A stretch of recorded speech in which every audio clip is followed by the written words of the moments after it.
aren't you just going to get annoyed and leave in the end? He looks like a kicked puppy, but underneath that sweet expression, he has such an ability to terrify people. Man, do I want to tame him for myself. Hey all you cool creatures. I'm Cryptid. Welcome to the CryptidPlays YouTube channel, and today we are playing the demo of Fearbonding, which is a toxic BL visual novel about a Yandere and a demon. What this one is about is that we play as Hinata, a demon, and try to tame the deranged Kosuke. Will you get to satisfy your hunger for fear through your new hunting dog? Or will you be the one to get devoured? Like I said, this is only a demo. It only contains the first 4,000 words, and the content warnings include domestic violence, murder, stalking, obsessive and manipulative behavior, so viewer discretion is advised. And with that out of the way, let's get toxic, y'all. I'm hungry. I'm so hungry.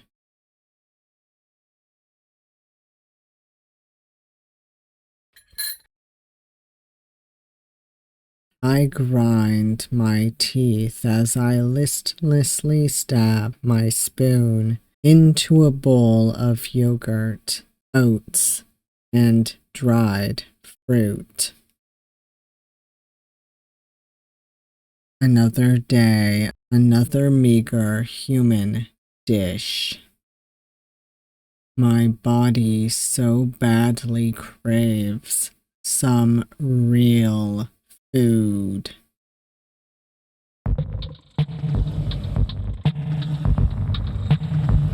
I take a bite while my eyes wander to the TV in my small apartment. A chuckle escapes my lips as I watch a man scream for his life on the screen. If this was a real murder scene, his fear would be overwhelming my senses. Sweet, viscous, and potent enough to send me headlong into an electrifying high. I love the, I love this, little text effect right here for viscous. It's really cool. I feel shivers down my spine, just imagining it. Oops, I'm already drooling. Not good. I wipe my face with a tissue and sigh. This must be how humans feel when they watch a food commercial. Only if you're hungry. My craving for fear intensifies again. Thankfully, it's time to head to work anyway. Hopefully, we get to transport some terrified patients in the ambulance today. Feels a little evil, but you are a demon, so... I hum and playfully spin my keyring around my finger as I leave.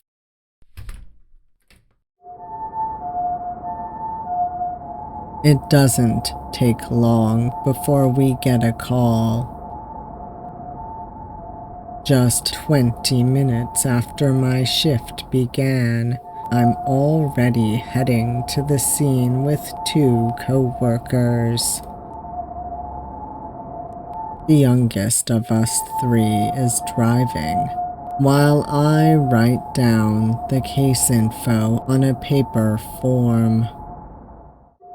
Japan is really the land of forms, isn't it? It would be great if they at least gave us a laptop or tablet to type all the info in. I focus on the case at hand and go over what I know. A man called us because his girlfriend got hurt. Apparently, she cut her own throat with a kitchen knife, but because he intervened, it isn't a deep cut. He's still worried and wants us to come, even more so because she also fell on her head during the fight. Sounds like you're gonna have plenty of fear to be eating then.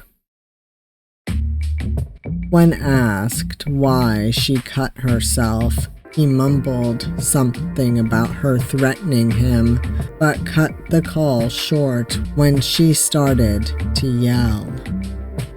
Strange. Very. She threatened him. Why? What would make her so desperate? Maybe he tried to break up with her, and she lost it. How did she fall on her head, though? What if it was him who... Nah, no use in guessing what happened. I grin as I imagine the fear at least one of them must be feeling. I can't wait to meet them. Knock knock. Excuse me. We're with the ambulance you called. Mr. Arima? Kosuke Arima? Oh, that's our Yandere. Oh my god, thank you for coming. Please come in. He's quite restless. Fear is also there, but this is... With my demonic eyes, I see fear taking shape around him. In his case, it's about an average size. The viscous ink-like liquid is turning into multiple arms reaching outward, with a static noise-like pattern on them. Isn't this fear of abandonment? I suppress the urge to lick my lips. This guy is mainly worried about himself. I put on a neutral expression and follow the man into the apartment. His girlfriend is sitting on the couch, holding a towel to her neck. How wonderful. An intense fear has taken hold of her. It's like a cocoon, enveloping her. It's slowly turning around her, moving like black glue, and splitting into multiple arms that hug her form. She feels suffocated, with nowhere to run. I bite my tongue, lest I smile like a maniac at the sweet scent her fear is spreading. I subtly open my hand and begin to suck the fear into my fingers. It tingles as it wanders through my veins, into my beating heart. Ah, how sweet. As soon as I have enough to fill my stomach, I stop. If I gave in right now, I'd be on a high and unable to do my job. I notice that Mr. Arima has stepped closer, bringing my senses back. She's still a bit out of it. You mentioned she hit her head. Yes, she fell when I tried to take the knife away. Can you confirm that, madam? She slowly nods, but her eyes remain unfocused. My co-workers open up the folding wheelchair. She can still move, so the wheelchair is a better option than the stretcher. Keep applying pressure on the wound, Ms. Shiraishi. We will help you to the ambulance. Can I come with you? Yes. Ms. Shiraishi grabs my hand. Is there something you want to say, madam? She slowly shakes her head. I guess I'll keep seeing you afraid, my honeycomb. I check her wound to make sure it's clean and not too deep. Then we guide her into the wheelchair. Mr. Arima, could you please bring some of her belongings with you to the ambulance? Like her health insurance card? Yes, along with anything else that could be helpful. On the way to the ambulance, I keep asking her questions to gauge her current state, but her unfocused stare and slow answers make my co-workers worry. At least she was able to confirm her full name, Yukiko Shiraishi, as well as her date of birth. As we drive, I fill out the form with her personal info. Ms. Shiraishi is still in a daze, so I fill in the rest with Mr. Arima's help. Then I start checking with nearby hospitals for any open beds. After several minutes, we finally get a positive answer and make our way there. Mr. Arima is fully focused on his girlfriend, whose eyes stare fixedly at the ceiling. She won't even let him hold her hand when he tries to gently clasp it. You two just make me even more curious about what happened. Their fears start to overlap slightly, pushing and merging, and separating again. How did it come to this? How did they create this wonderful fear? The car slows down as we near the hospital. But I don't want to leave them and the tasty paradise they've created. What a shame.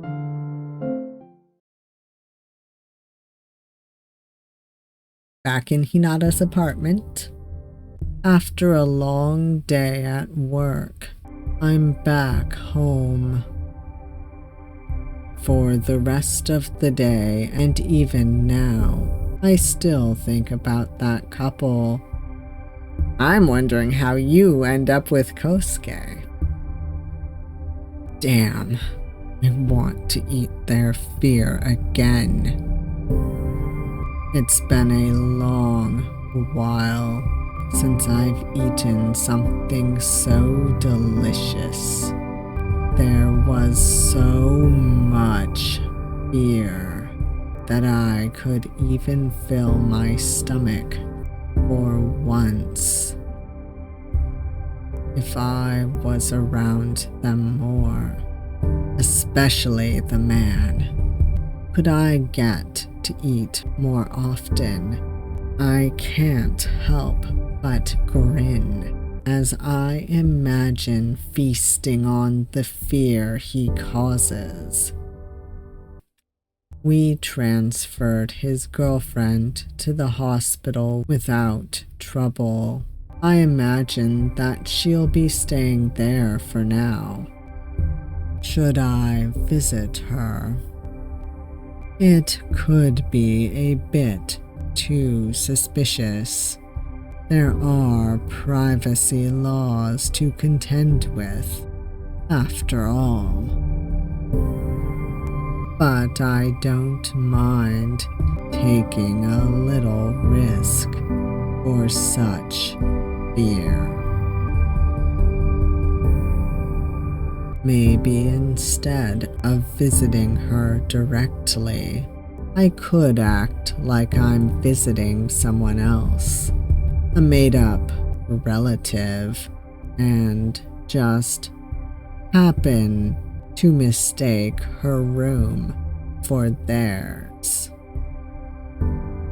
And if her boyfriend visits her while I'm there too, that would be just perfect. I survey my apartment to distract myself from my temptations and catch sight of my e-guitar. I should get to practicing for the upcoming jazz festival. Or maybe there's a better distraction.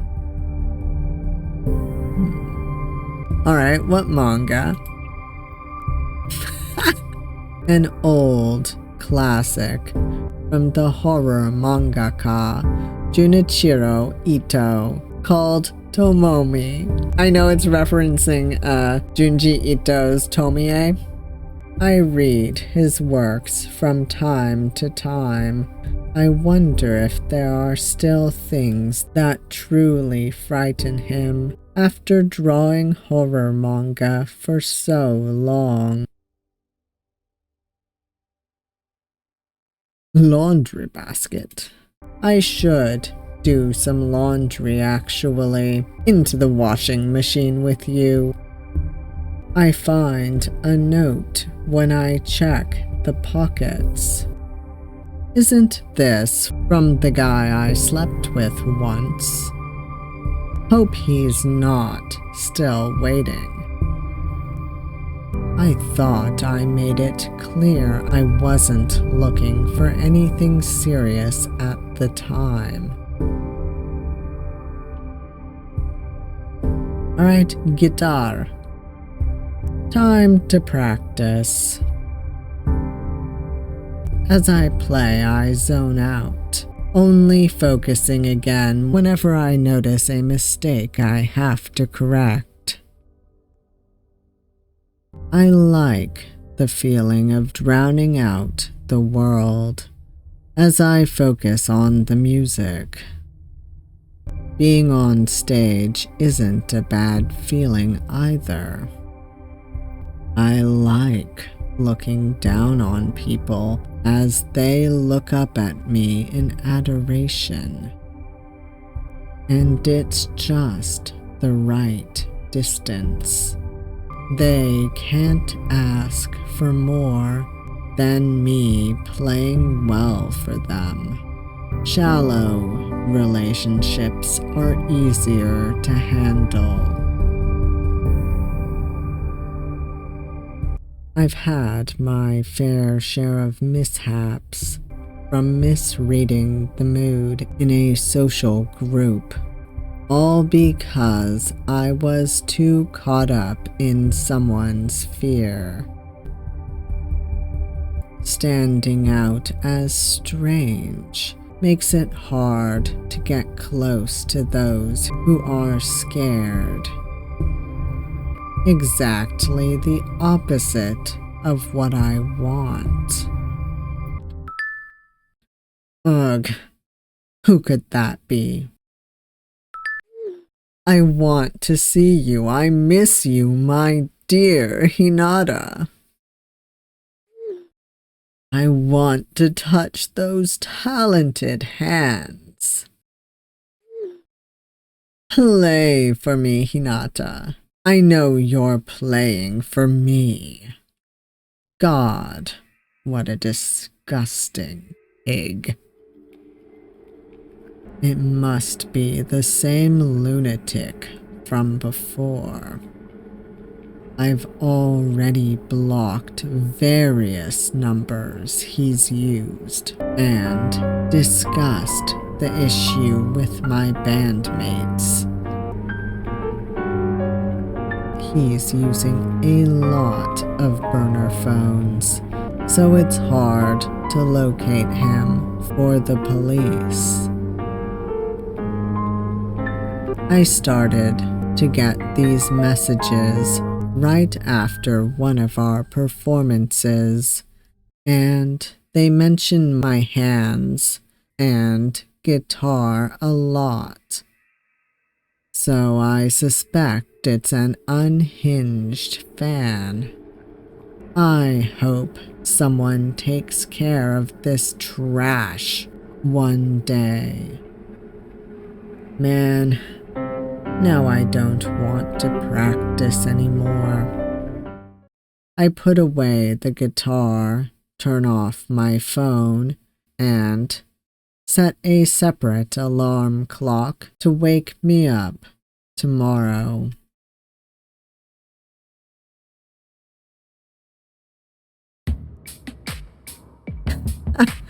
I really ended up coming here on my day off. I can hardly believe myself. But the fear tasted so good. I even went as far as posing as her friend to ask for her room number at the hospital counter.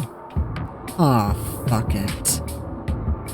I'm already here, so let's try to meet them.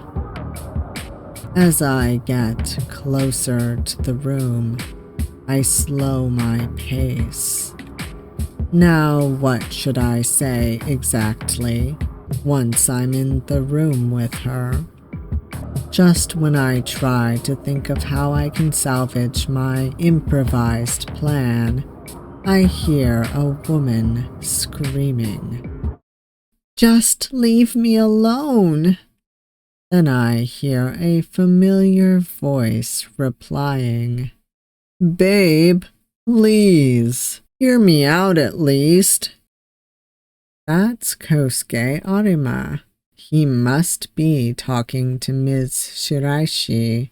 I push the sliding door slightly ajar, so I can listen to their conversation better. "No, my mind hasn't changed. Let's break up." My eyes widen as they fall silent. So when we visited them, she didn't threaten him because he wanted to break up. Instead, perhaps he wouldn't accept her wish to break up. Well, I mean, you should have been able to maybe tell that from the kind of fear that they were both exhibiting. I beg you, please, don't do this to me. I can hear him whimpering. I can't do this to you. What about what you did to me? All these weird presents of yours. Do you know how suffocating it is to be your partner? Get out! Or I'll call the hospital staff. But, no but. You're insufferable.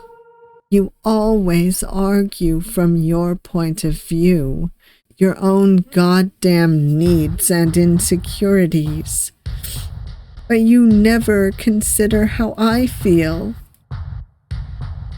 Do you even know how long it's been since I've met up with friends or family because of you? But I did so much for you. See?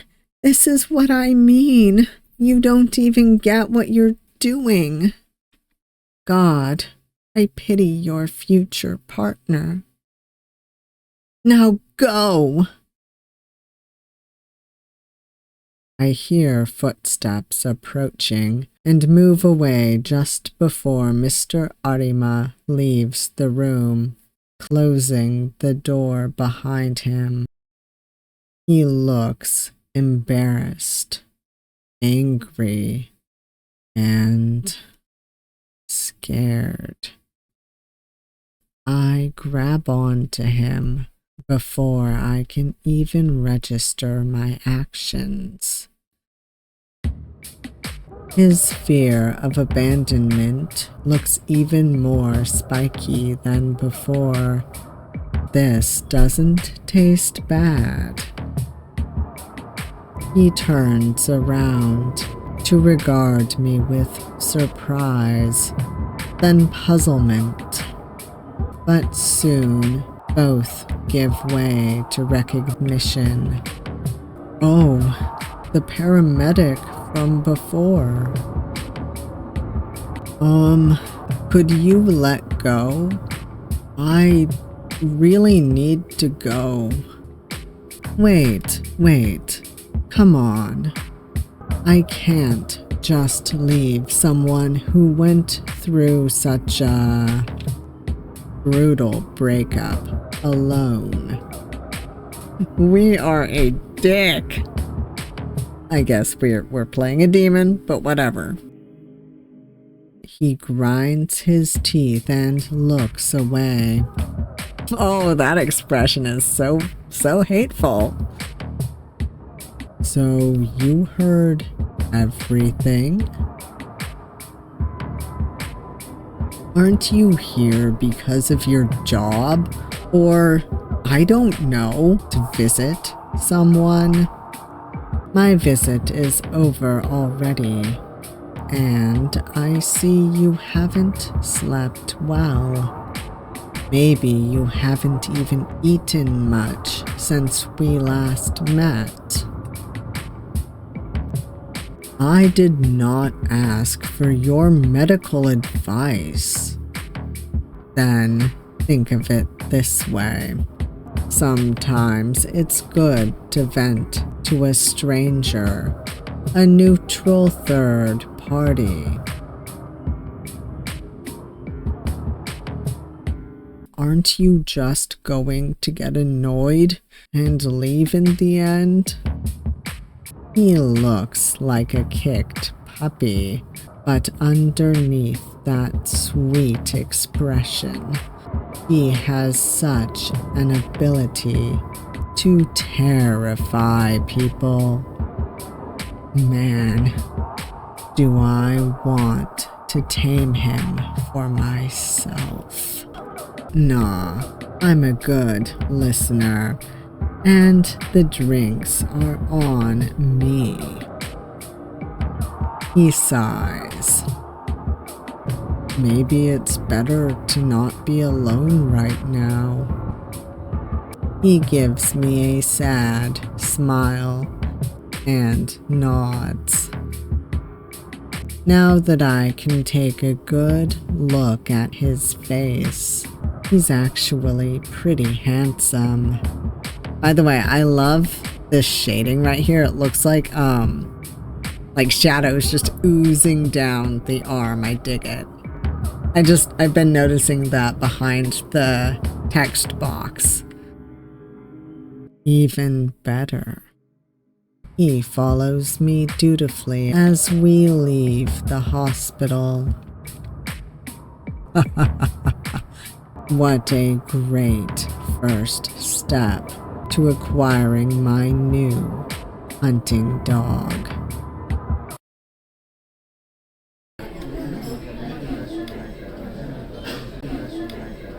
We enter an izakaya restaurant that offers grilled yakitori chicken skewers and other foods that go well with alcohol. It's a bit rowdy, but to me it's a comfy place.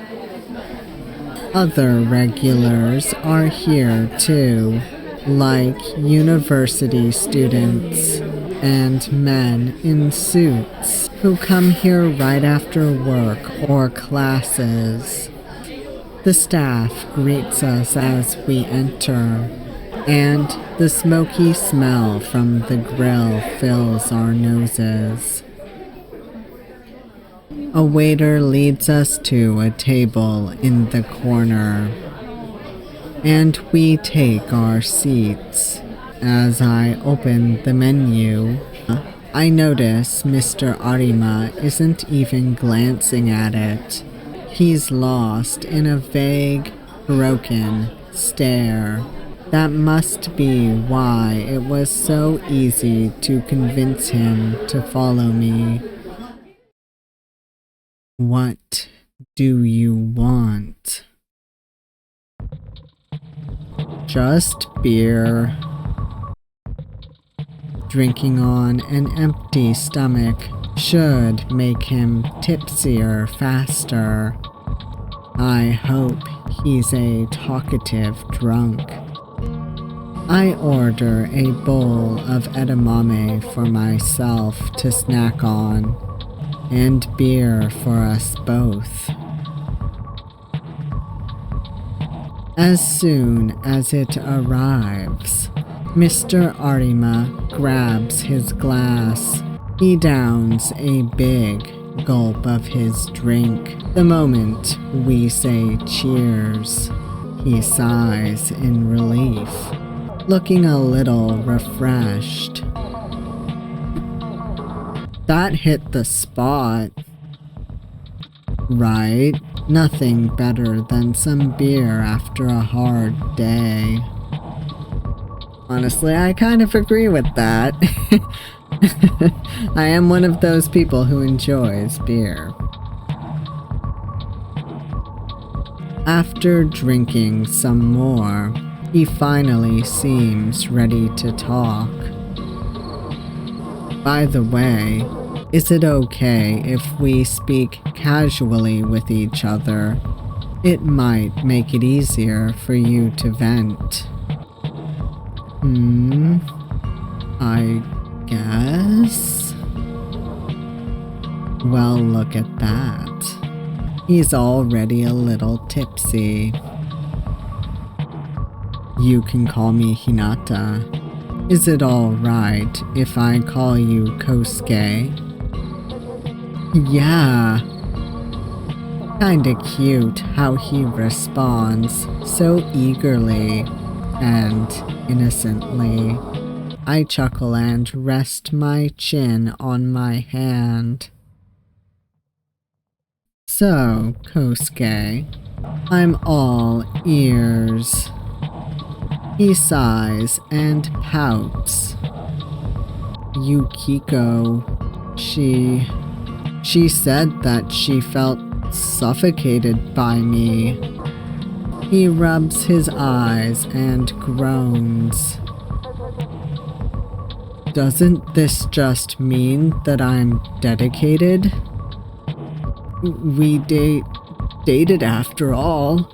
Isn't it normal to want to spend all your time together as a couple? Our jobs already take up so much time, so... I nod along as I munch on the edamame. Oh boy, but she was terrified. Not that I'm complaining, of course.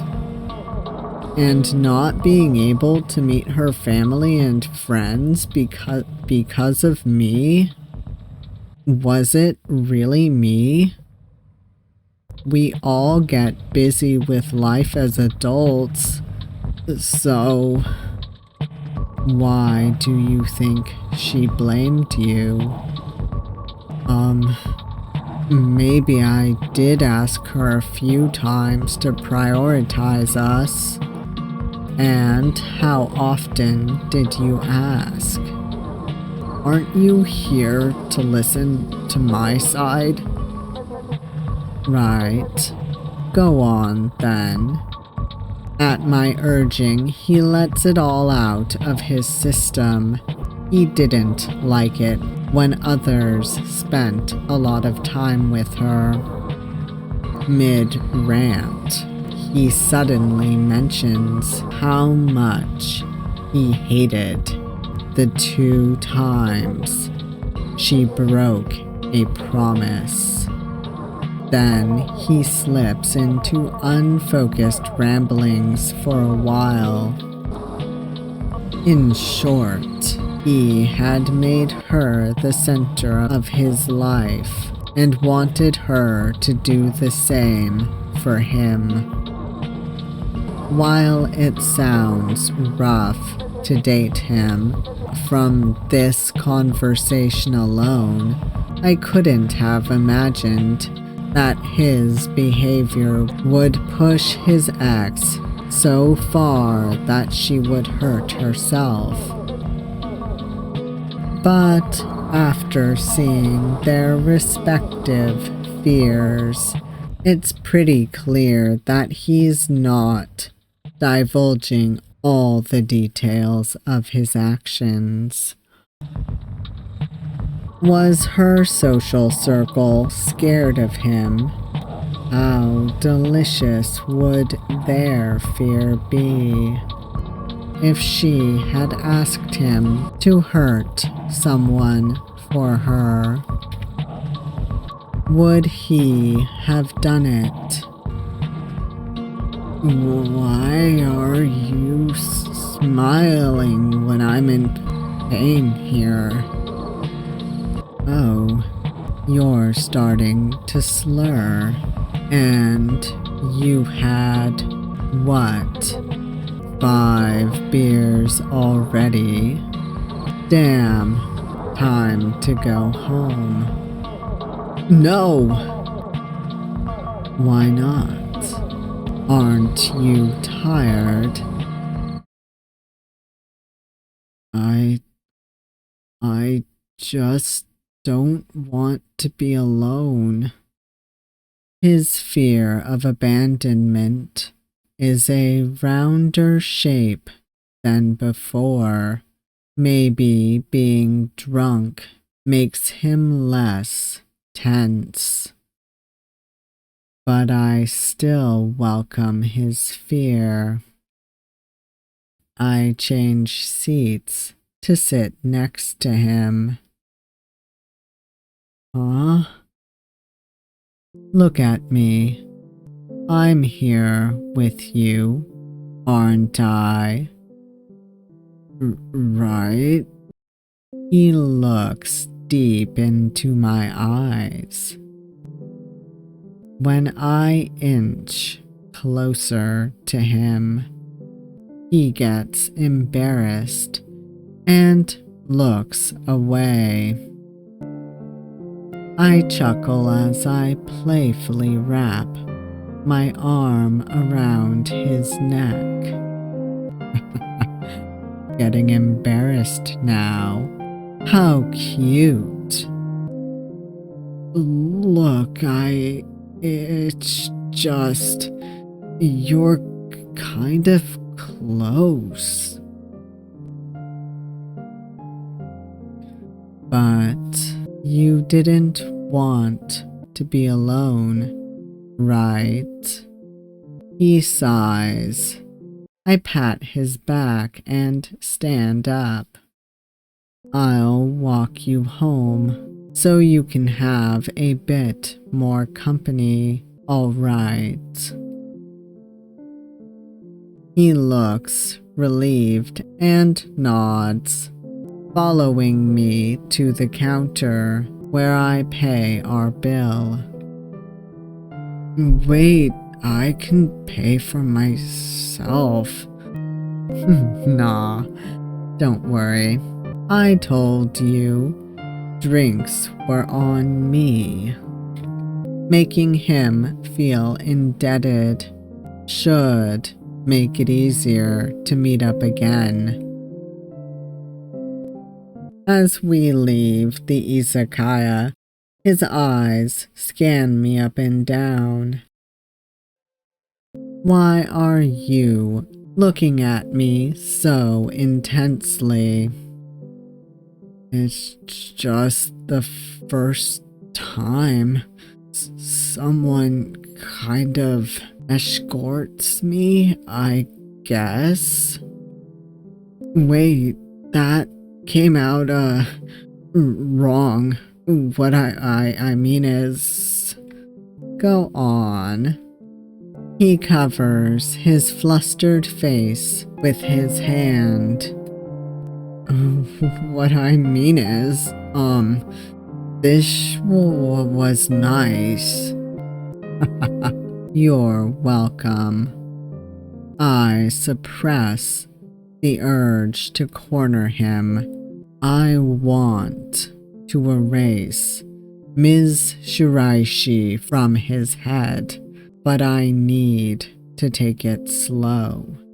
I don't want him to run away. How long will I need to wait until I can take her place? Is a romantic relationship the way to tame him after all? What's the best way to get to your place from here?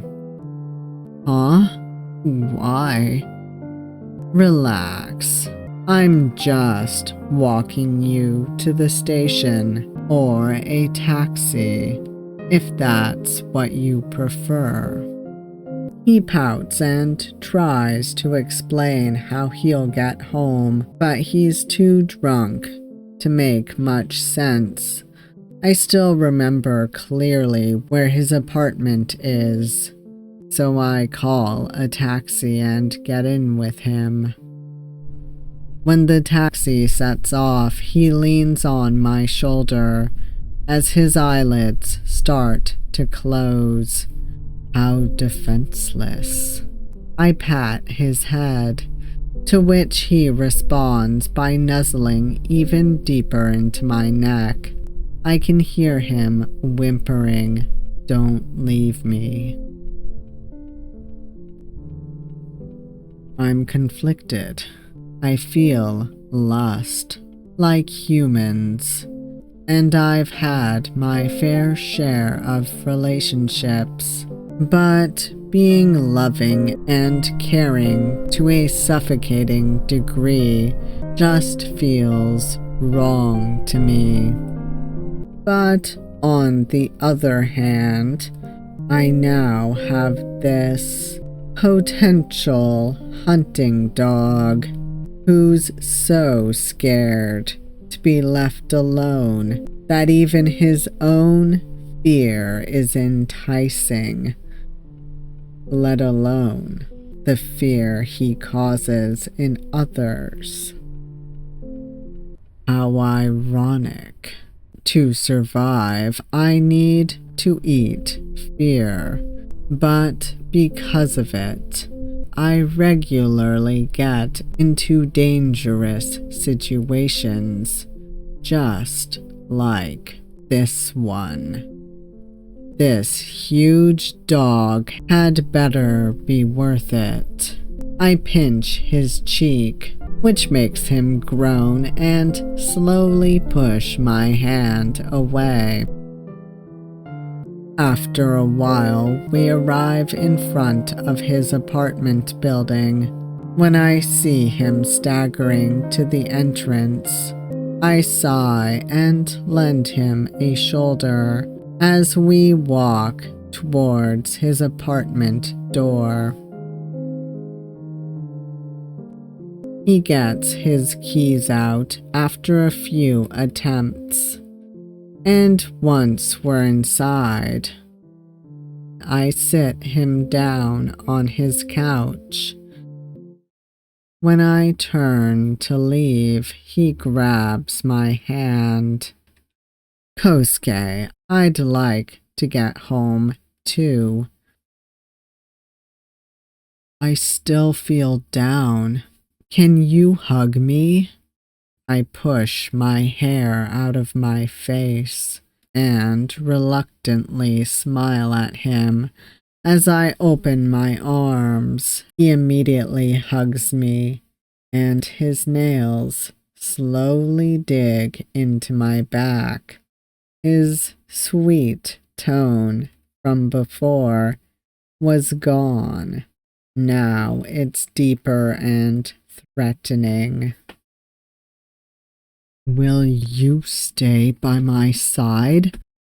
Will you be different from the others? I grind my teeth. Oh boy, he's strong.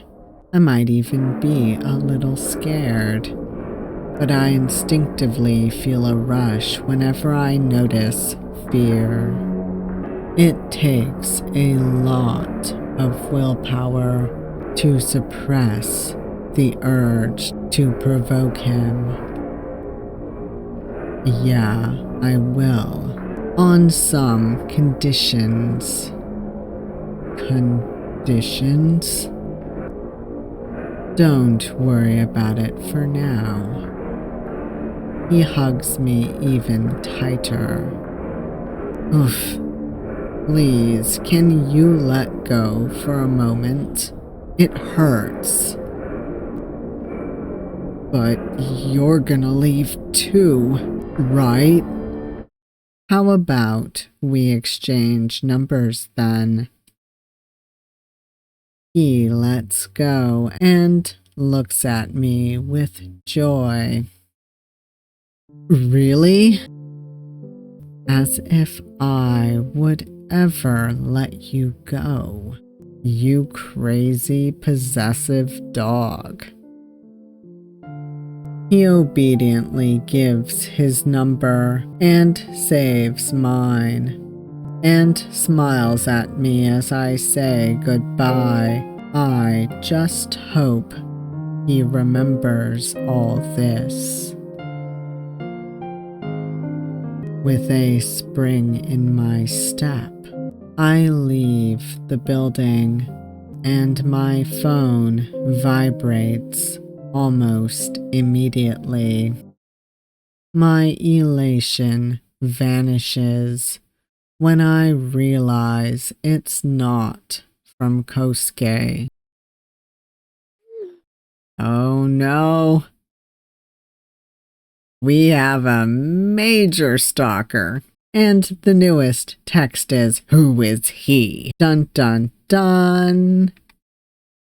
Thank you for playing the demo of Fearbonding. If you liked what you saw, please wishlist on Steam. I have already. If you got any feedback, please visit us in our Discord. Now, I hope you can get some good sleep. Oh, I can. And will. Alright, before I do my outro, I'm just gonna thank my channel members real quick. Thank you so much to my channel members for your support. Not only does it help me, it helps the channel grow and the videos keep coming. I truly appreciate it. I'm actually looking forward to see how this turns out. The idea of a demon who eats fear getting together with a Yandere to use him to instill fear in others is really cool.